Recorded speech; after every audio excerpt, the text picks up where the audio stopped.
Hello, Siki, how are you today? Hi, how are you? Yeah, good, thank you.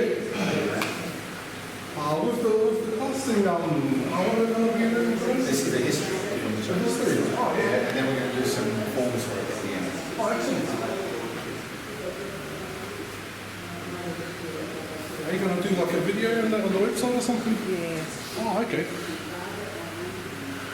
Am I allowed to like click in and like watch it on there or something? Yeah. Oh, sweet. This is yours. Two other students, this is back 70s, and that was our furniture, heavy bags, pictures, a black and white TV that only worked about that much of the screen worked. And all it was is that was just weapons flying around in practice. Oh shit, I used to sleep on the floor. Like, no one had any money. There's no money in martial arts. You were poor and you trained and you ate and you slept and that was it. Okay, so we're up and running? Okay. All right, guys. So we're filming this today, and I've never filmed this before. And what I'm going to be saying about the history, this is the history according to my master. This is something I gleaned from one of his pages, because this is the history he told me back in the 70s. And so this is kind of the controversial part of our history. It starts here, where it branches off into a different discipline of Wing Chun. I'll explain all of that as we go. But as this story stands, during a civil war, where the Manchurians were ruling China, they were a minority, but they were very savvy politically, and they ran the country. So the Hans, the majority population, were ruled with an iron fist by the Manchurians. And so there was a lot of dissension, there was a lot of undercurrent of dislike, and they were trying to overthrow the government. And so the Shaolin temples, the Manchurians adopted the Buddhist religion, but not the martial arts. They said you weren't allowed to practice because they saw that as a form of dissension. So the Shaolin temples became a place where the masters could train armies and prepare for battle. So in this particular temple, where Ning Moi, Bat Moi, and Fong Du Da, which reminds me of a joke, but I can't prove it. Anyone that's about my vintage will get that one. Buddha, Feng, Du Da. Moi Hin and Ji Shin were the 5 grandmasters. You know. Now, some of the things I'm going to say will dispel some myths and create others. In the time of the Boxer Rebellion, there was a lot of political unrest in the country at the time, because you had foreign countries having a free chunk of China and the trade routes. There were a lot of, for want of a better description, comic books about martial arts heroes. You know, it's like a way of kind of increasing morale in the country. And then a lot of those martial arts pulp paperback novels or books were 5 grandmasters who invented a system. You know what I mean? It was kind of a common theme. So I'm not saying that's untrue. I'm just saying that there are a lot of systems you go, oh, well, our system came from 5 grandmasters. I don't know why, but it was the thing at the time. But ours is recorded to a certain degree. So Ning Moi, okay, so during this time, that temple was burnt down. And the long story short was there was one monk and another outsider actually betrayed the temple and showed them how to break in, and they burned the temple. The monks dispersed and escaped, and some were killed, obviously many were killed. But Ning Moi, Bat Moi, Fong Du Da, Yu Hin, and Ji Shin escaped, and Ning Moi escaped to another temple, and in that area, at the base of a mountain, the village that she go to, this young lass, Yin Wing Chun, lived there, and they forged a friendship. And she was apparently very attractive, and the local tough guy, bully, fancied her, and she had to have her hair worn in such a way that made it apparent that she was of the age to marry, and he kind of kept pestering her. So Ning Moi taught her how to do Wing Chun, because the system had no name. And there's another story alongside of that. I'll bounce back and forth because I'll get carried away, so just be prepared for that. But the fable goes that she beat this guy, bested him in combat, and then was free to marry who she chose. She chose Lung Bok Chow, and she taught him Wing Chun. And he taught his relative, Lung Lan Huai, who then taught a distant relative, Wang Wao Bo. Wang Wao Bo was he was a master of Dragon Hold. Now Wang Wao Bo was an entertainer on the red junks. The red junks used to travel all through China And they were allowed to practice martial arts because they were an entertainment group. They were like acrobats and performers. So what they used was the junks. They used them as a way of sowing the seeds of discontent through China. So they would practice their martial arts at full view, but be allowed to because they would disguise it as entertainment, but they were building armies as well as sending messages. So that's where our red boat kung fu comes from. We were off the original red boats, the red junks, that sowed the seeds of discontent during the Civil War of that era. Okay? He was a master of dragon pole, and some of the things that he did were, amazing feats, like he would be able to hit a ball on a string. But like that's hard enough on its own. But he could move it, and he could still hit it. And another, I don't know if this is fatal, but there was a ring like that, and the ball would be swinging behind the ring. He could pierce the ring and hit the ball as it came into view. So, some amazing feats. At that time, it gets very interesting. He taught Leung Li Tai. I don't know if they were related or not. I have to do some more research there. But then this, obviously, is the son, Dr. Leung Jan. He was the first herbalist in the system. And I like, in my romantic viewpoint, is that's when the iron palm medicine came into view. That formula that I give you when you do iron palm, that's over 2,000 years old, that formula, and is the most amazing thing for restoring bones and ligaments and tendons that once you're doing iron palm or you're injured. Okay, so this is where it becomes quite interesting. So that's kind of just successive through relatives, through family. Dr. Leung Jan taught his, and this is again a little subjective, they said, is he his son, or just they just happen to have the same name, because Leung Jan had a son, but he died very young of an illness, and Leung Bek became the inheritor of the system. But Leung Jan also had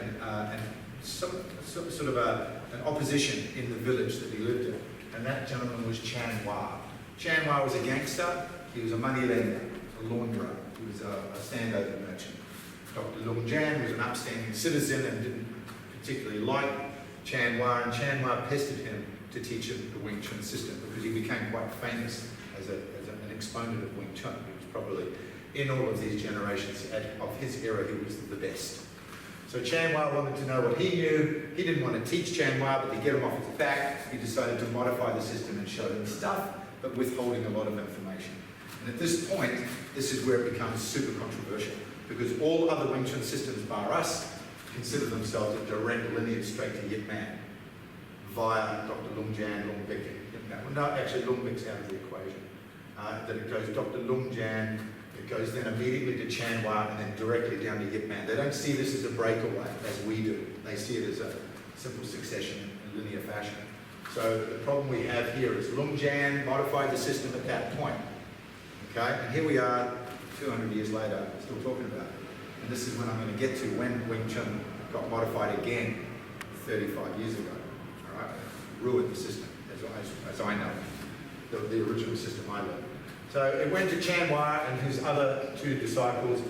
Chan Hua then, when Leung Jan retired or died, Chan Hua took over the Grand Mastership. He became the guy.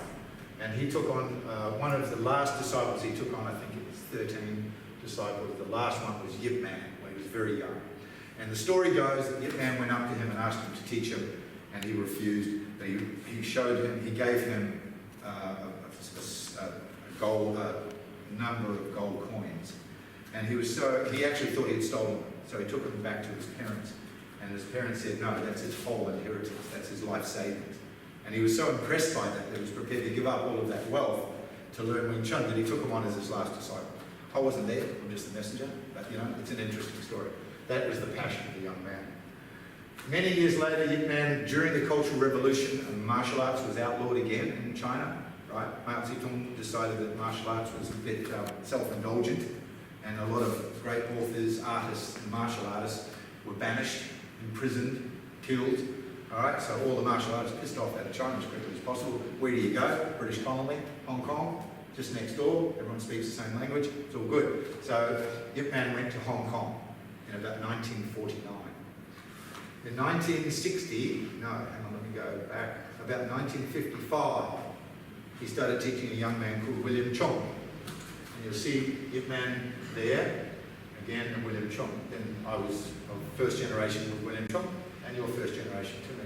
So if we go through this linear form here, I'm 10th at direct line, and you're 11th, if we want to start throwing those figures around. I don't care, all right? I've been written out of the district. Well, I'll explain later on. It's a pain in his thorn in his side because I'm still here. But there's a long story behind that. We'll get to that soon. What I'm getting at here is Lung Jan, in an effort to protect his son and to protect the integrity of the system, modified it and taught it to Chan Hua. Right? And apparently Chan Hua fought Lung Bik for the right to become the Grand Master. And he beat Lung Bik. Because apparently Chan Hua was about 6 foot tall and a big dude and strong. Sometimes it's the size of the dog in the fight. I think a lot of the times it's the size of the fight and the dog. But sometimes the tail of the tape will work against you. And he could not best Chan Hua. So Chan Hua took on the Grand Mastership and started teaching what Lung Jan had shown him, and that became the version of Wing Chun as we know it worldwide, that every other person does. Lung Bik, in shame, I assume, disappeared off the face of the planet. Many years later, this young upstart called Yip Man in Hong Kong, who was renowned as a fierce street fighter and was always looking for challenge matches, heard of this old master on the docks who lived on a junk, and he went down to challenge him. So Lung Bik got challenged by Yip Man and got hammered. Yip Man got hammered. And Yip Man couldn't figure out how he bested him so easily. He was younger, he was fast, he was strong, he was in his prime, but Lung Bik just handled it with ease. And when asking him, and again I wasn't there, I'm just a messenger, but these are the stories that have come back over 45 years of doing Wing Chun. When he asked him, what are you doing? What is this style? He said, it's Wing Chun. He goes, it can't be, I'm doing Wing Chun. He goes, no, no, no. You're doing the Wing Chun my master showed Chan Hua, and Chan Hua taught you. And he goes, correct, right? So if we want to add a bit of flair to it, it's an interesting how the system separated here, then got reunited right there, decades later, okay? And so now, Yip Man, sworn to secrecy, was taught the pure version of Wing Chun. And he swore him to secrecy. He said, you continue doing what you're doing, and you continue teaching, and you continue running your school, whatever you want to do, but you cannot teach this. You keep this to yourself. And you choose one person and one person alone, and you teach it to them. They're going to be your successor. And he chose one person. He chose the most athletic, the most intelligent, and the fiercest fighter he had. All right? He chose William Chun, who was considered one of the greatest street fighters on the planet. Apparently, and again, I wasn't there, but I've met Wong Chun Lung. I trained at his school many years ago when I was prepping for the world titles. Wong Chun Lung was Sifu's senior. So technically, Wong Chun Lung's name should be there, then William Chung's, and a bunch of others, and then Bruce Lee. And Bruce Lee was not well liked. He was not accepted into Yip Man school very well, because his grandmother was German, and he was born in San Francisco. He wasn't born in China. And he had foreign blood, so he was not looked upon with great affection. But Sifu didn't care. They were friends, they went to the same school together. So he started teaching, via Yip Man, he started teaching Wing Chun. So he was a senior student, Wong Chun Lung being the most senior. But Wong Chun Lung was not the most effective fighter. William Chun was far and above the best fighter in the system. And when we boil it down to, do we really give a shit about that stuff? Yes and no, you know what I mean? Like, there's things I'll say very shortly that will sound like it's self-serving to me, but it's just factual. His nickname was Chuck Hing. Chuck Hing was the wild ape. And apparently, when he was fighting, he used to smile. And if he was fighting more than one person, he would smile more. So the more aggressive and the more challenging it was, the happier he would be. He was just incredibly fierce.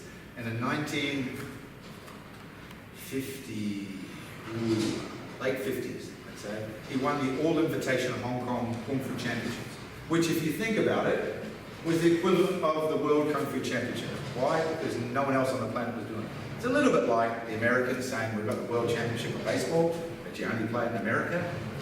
But at the end of the day, they are the best at it.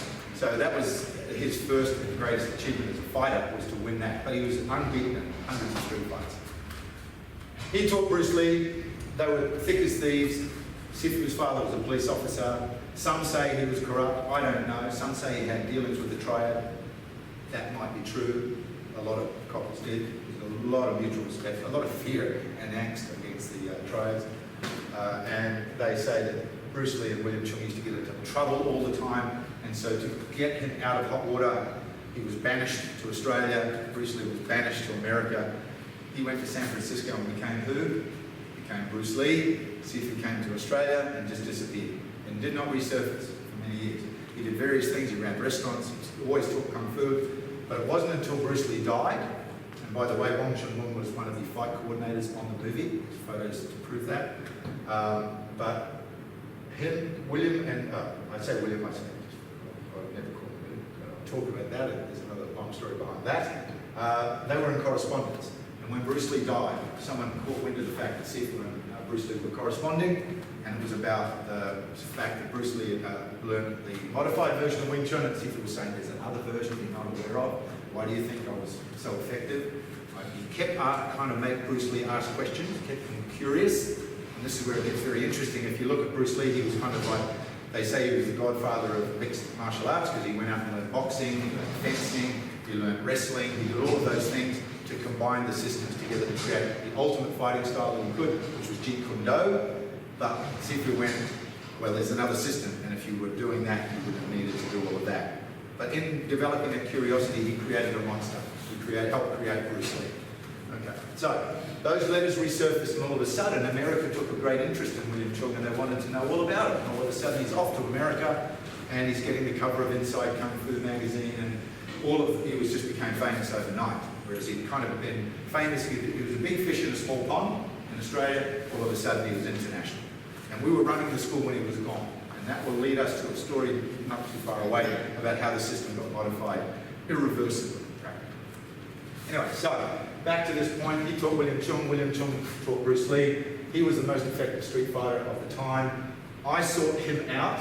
At the time, I was 16, I left school, I was just traveling around New Zealand. I was a leaf in the wind. I was waiting for a girl to finish her shift at a Chinese restaurant in Auckland, and I was sort of standing around just waiting for a kick and a stone around sort of thing.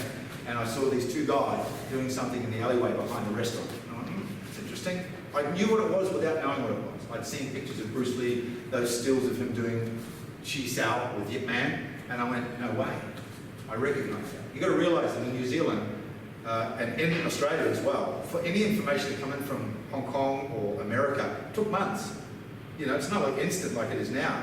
Like a magazine had come in, it ought to be 12 weeks old when it got here. You go, woohoo! It's only 3 months old. You know, that was like the latest stuff. And I'd seen pictures of Bruce Lee in magazines, and obviously, and in movies, and I'd seen photos of him with Yip Man.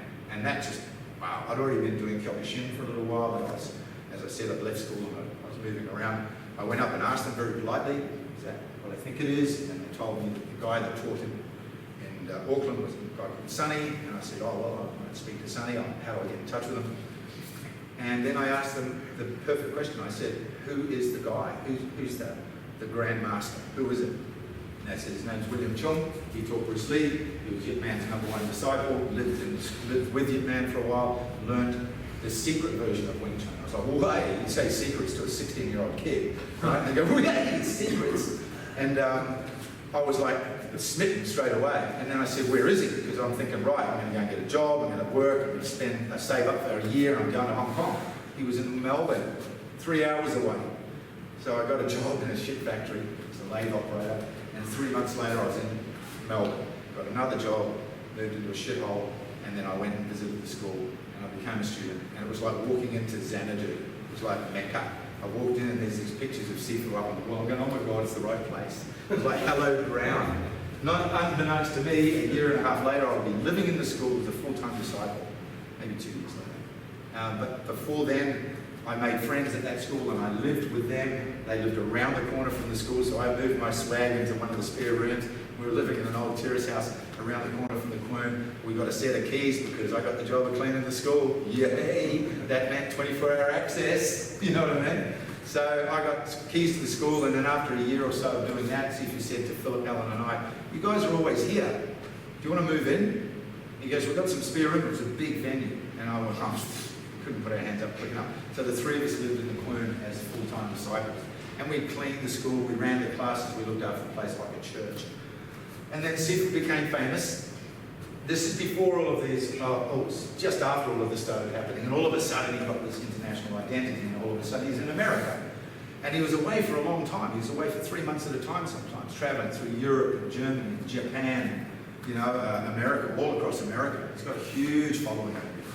And so we ran the school, as you do, without question, and we did a really, really good job. And we were prepping for tournaments, and we were winning and fighting championships and stuff like that. I used to sneak into adult tournaments I used to lie about my age, so I could get in there and fight in the adult division. And during that time, I won the Victorian, the Australian, the Australasian, and then eventually the World Championship in Hong Kong.